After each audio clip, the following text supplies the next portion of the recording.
right, thanks, Brian. Eddie, certainly a big event for you tonight with Hooker and Ramirez. But last week, right here on Dazn, we had Dillian Whyte fight, won a significant fight, put himself in a mandatory position.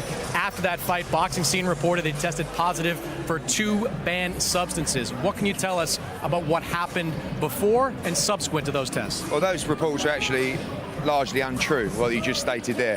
What I can tell you was that both fighters, as in the majority of our fights, underwent full VADA testing, which Dillian Whyte paid for, $30,000, $40,000, and UCAD testing as well, which is a testing government agency employed by the British Boxing Board of Control. Dillian Whyte was asked to provide information at a hearing prior to the fight regarding the UK anti-doping test that he took. He presented all his results, mainly from his VADA testing. He was 100% cleared to take part in the contest.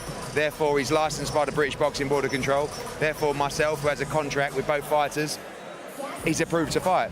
There is an ongoing issue going on, which is confidential between Whyte and the board, which you will hear about very soon. A lot of facts that have been reported aren't true, but there was a hearing before that bout where they heard all the evidence and cleared Dillian Whyte to box in that event. Okay, Dillian Whyte was cleared, but Oscar Rivas, his promotional team, said they never heard about any of this prior to the fight. Should they have been alerted to this? Catch-22. After the event, very easy to say yes, but what are you going to do when a fighter's cleared, tell the opponent that there was a hearing, the fighter's cleared and it's okay?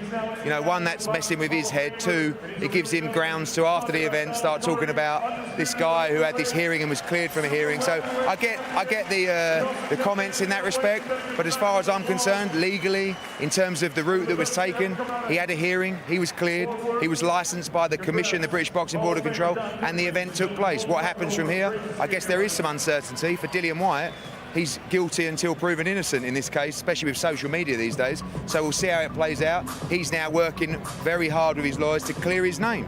But like I said, pre-bout, hearing, evidence given, cleared by the UCAD, by the Commission. No reason why he shouldn't fight in that respect. You'll make your own minds up as the evidence unfolds. Okay, but reverse the roles. If it happened with Oscar Rivas, would you want to know? I don't know. I mean, when a fight is cleared, again, I'm not a scientist, I'm not a governing body, I'm not a commission. When a fight is cleared by a commission, really, you don't know the evidence that was presented. Why did they clear Dillian Whyte? Well, clearly the evidence that he presented gave them the grounds to do that. So I think it's easy to say that after the event. At the time, this unfolded very quickly. It was an incident that was dealt with in about 24, 48 hours with a full hearing in front of the National Anti-Doping Panel. I mean, I don't know what more to tell you. I know that, you know, it's been a rough couple of weeks for boxing, and these events last week certainly weren't ideal, but the proper protocol was undertaken from start to finish.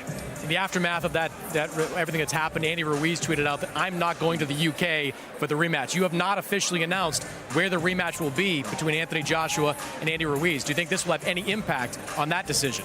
Not really. I mean, there's a lot of people on their high horse this week. You know, I heard our friend Bob Arum talking about the British Boxing Board of Control and Lomachenko coming there on August the 31st. I think we've all got a lot of work to do in boxing. Promoters, broadcasters, commissions especially. You know, I see here week in, week out promoting shows in America that medically, you guys are way behind things. You know, there are fighters taking part week in, week out that have no drug testing. So everybody's quick to criticize, everybody's quick to get on the high horse. Let's the people in boxing act to make this sport safer, and particularly the commissions as well, to make sure that there's the proper paramedics at ringside, there's proper oxygen supplies at ringside for fighters. We've got a duty to do that. Going back to Andy Ruiz, we will let him know where the venue is, and he will accept. He knows what he signed up to do. He got the opportunity to fight Anthony Joshua. He will return the favour. Might not be in the UK. Might have some interesting news for you next week. We'll see. All right.